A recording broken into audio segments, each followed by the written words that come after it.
Bonsoir à tous. À la une, la Turquie où la situation est entièrement sous contrôle, moins de 24 heures après la tentative de putsch manquée.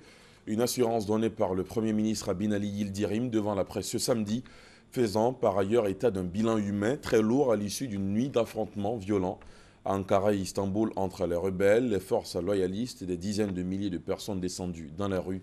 On dénombre au moins 265 morts. Ce coup d'État manqué en Turquie met la Grèce dans une position difficile après l'atterrissage d'un hélicoptère de l'armée turque sur le sol grec. 8 militaires qui étaient à son bord demandent l'asile en Grèce. Le ministre turc des Affaires étrangères a demandé leur retour en Turquie. Le gouvernement grec, lui, reste assez prudent. Le chef de l'État ivoirien Alassane Ouattara est arrivé depuis hier à Kigali au Rwanda pour participer au 27e sommet ordinaire des chefs d'État et de gouvernement de l'Union africaine. La rencontre mettra l'accent sur les droits de l'homme avec une attention particulière sur les droits des femmes.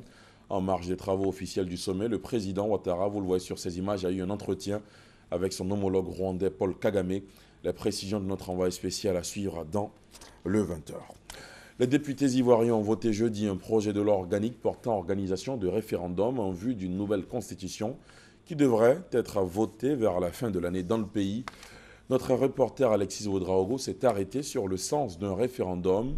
Son explication vous sera proposée dans la grande édition. Et cette belle prise des services de la police criminelle qui viennent de démanteler un gang qui serait l'auteur de plusieurs vols à main armée de véhicules qu'ils revendaient dans les pays de la sous-région. Les mises en cause ont été retracées grâce notamment au témoignage d'un jeune chef d'entreprise qu'ils ont dépossédé de son véhicule. Avant de le conduire dans la forêt du Banco, il aurait été ligoté et séquestré. Reportage. Ce chef d'entreprise revient de loin. Revenant de Yopougon en passant par le Banco, il est victime du vol à main armée perpétré par 3 individus à bord d'un taxi-compteur. Ils m'ont traîné hors de ma voiture et ils m'ont retenu toute la nuit dans la forêt du Banco pendant que l'un d'entre eux est parti avec le véhicule. Donc c'est au petit matin qu'ils m'ont laissé ligoter. Ils s'en sont allés et puis je suis sorti par la suite de la forêt. Je suis venu voir les agents de la police judiciaire qui ont très rapidement mis la main sur ces malfrats-là. Exploitant une dénonciation relative au signalement des présumés auteurs du dit vol, une équipe de la Direction générale de la police judiciaire, à travers la Direction de la police criminelle, a été commise pour les investigations sur le terrain. Investigation qui a permis l'interpellation de Kambali Koni dans un bistrot à Yopougon.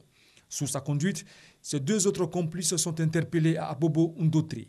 Interrogés, ils ont reconnu les faits de vol à main armée. La voiture, ça a été vendu, mais aujourd'hui, sincèrement, nous regrettons tous les actes que nous avons posés. C'est vrai qu'on est jeunes, c'est vrai que c'est comme si c'est une partie de notre vie qu'on est en train de gâter. On demande pardon. Mais ce gang, après avoir revendiqué plusieurs attaques à main armée contre des conducteurs de véhicules de type 4x4, a indiqué avoir reçu l'arme des mains du nommé Grambouté Mbassati, dit Babi. Tous les véhicules volés auraient été convoyés dans la sous-région, précisément au Burkina Faso, pour être vendus. Ces 4 individus seront mis à la disposition du parquet d'Abidjan. L'ONEP, Office national de l'eau potable, vient de réhabiliter le château d'eau de Kong, c'est dans le nord du pays. Un nouveau forage vient également de s'ajouter à l'ancien rénové. Coût des travaux, 170 millions de francs CFA. Une action qui met fin aux difficultés d'accès à l'eau potable dans la commune. L'inauguration de l'infrastructure a été faite par le ministre des Affaires présidentielles. Et ne manquez pas la page culture, comme tous les samedis. Ce soir, un livre au cœur de la tribune. Madame la Présidente, un roman de Fatou Fani Cissé qui critique la démocratie à la sauce tropicale. Entretien à suivre dans le 20h. À tout à l'heure.